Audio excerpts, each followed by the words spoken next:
Assalamualaikum warahmatullahi wabarakatuh.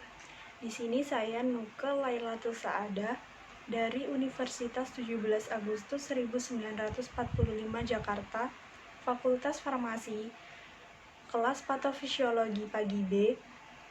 Di sini saya akan menyampaikan beberapa etika bersin dan batuk yang baik dan benar.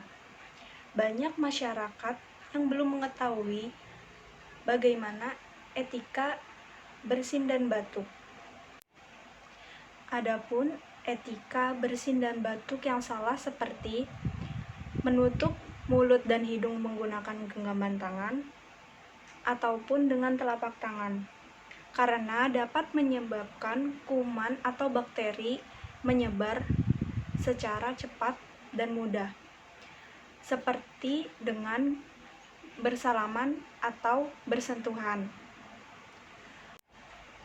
Kemudian, etika bersin dan batuk yang baik seperti menutup hidung dan mulut menggunakan siku bagian dalam ataupun menggunakan tisu. Kemudian tisu langsung dibuang ke dalam tempat sampah.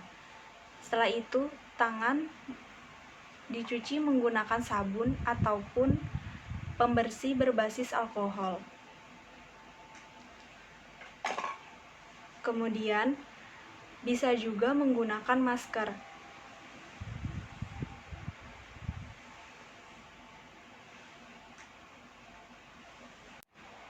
Sekian dari edukasi yang saya berikan mengenai etika bersin dan batuk yang baik dan benar.